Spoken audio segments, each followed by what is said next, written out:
invention of steam engine by James Watt, the industrial revolution started, and the industrial revolution also helped in the development of the transport system of our country. So with the invention of steam engine by James Watt, it is said that steam engine was invented by James Watt, but what he actually did was he modified the already existing system or apparatus of the steam engine. He just modified the already existed system of steam engine.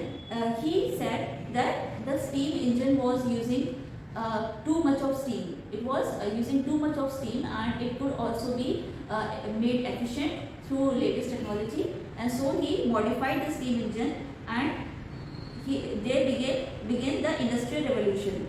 And when did he invented the steam engine? He invented the steam engine in the year 1764. Okay.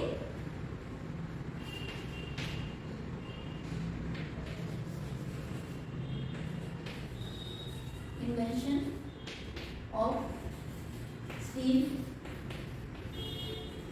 engine. Invention of steam engine was done by James Watt. James Watt in the year 1764, and it started industrial revolution. It started industrial revolution.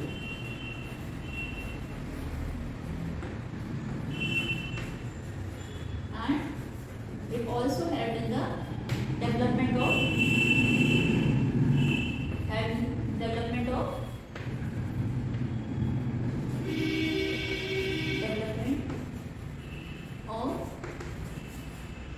railways and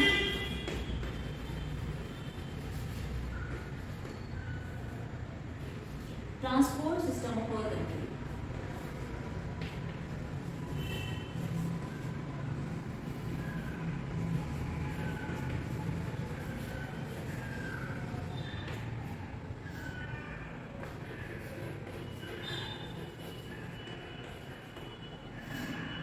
Okay, so with the invention of steam engine, industrial revolution started, and it also developed the transport system. Then, what are some of the pros of the railway system? What are some of the pros of railways? The first one is, it is the fastest and cheapest linkage. It is the fastest and cheapest linkage. It is not at all expensive. The railway ticket is not at all expensive. It is the fastest linkage.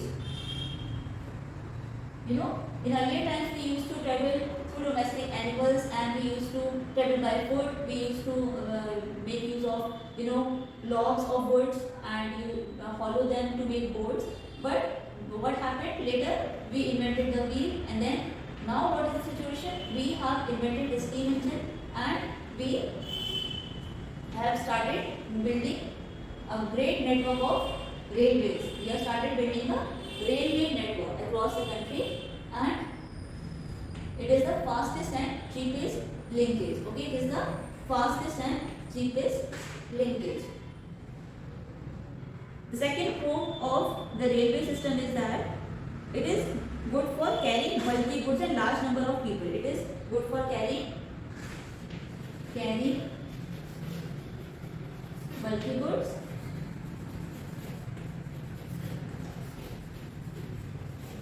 and large number of people. You must have seen the railway coaches. What have you observed? That in a railway coach, a large number of people can be seated. Like in a motorbike, you can only seat 2 people. In a car, you can seat 4 to 5 people or 6 people.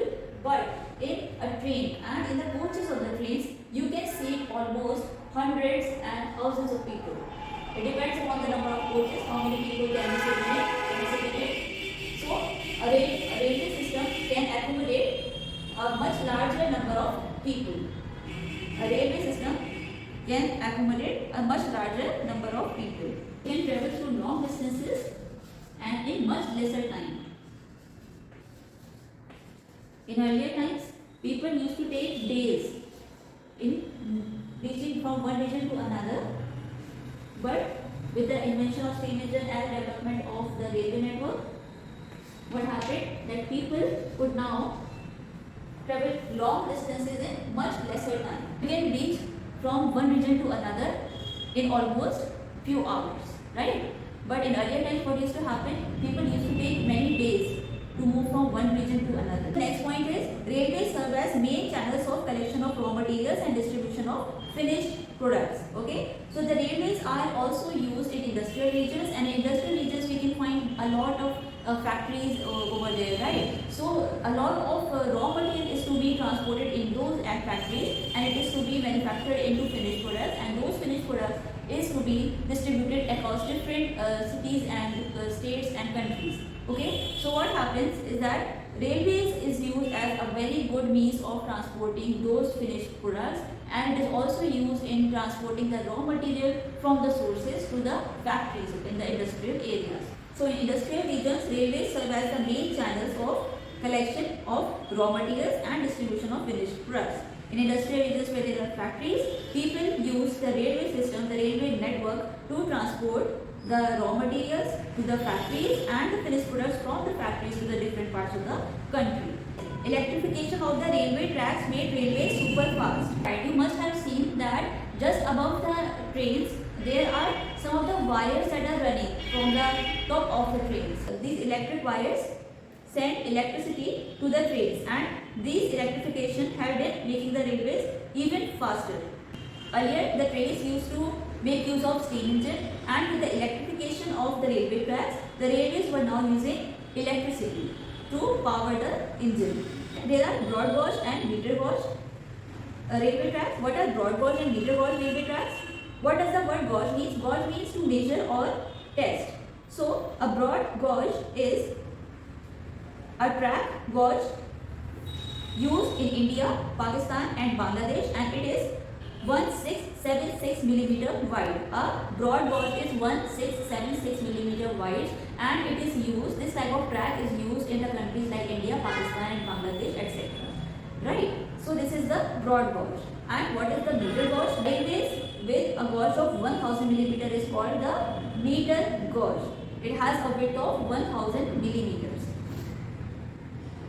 Then this broad gauge and meter gauge is decided depending upon the landscape. Like if the landscape is of rough terrain, or if there is flat terrain, this is what decides what type of gauge is to be used in that region, right? Whether it is a plain area, whether it is a desert area, or whether it is a mountainous or a forest region. Transcontinental railways that connect west to east coast of the countries are as follows. What are transcontinental railways? Transcontinental railways are those railways which connect one continent to another. Okay, so transcontinental railways are those railways which connect one continent to another, and they cross a continent. These are some of the examples of transcontinental railways. The first one is the Trans-Siberian Railways. It is the world's longest railway line, and it connects St. Petersburg, which is in European Russia, to Vladivostok, which is in Asian Russia. It is a transcontinental. As you can see that this railway line, which is Trans-Siberian Railway line, is running from one region of Russia to the other region of Russia. Like it runs from the European area of Russia to Asian region of Russia.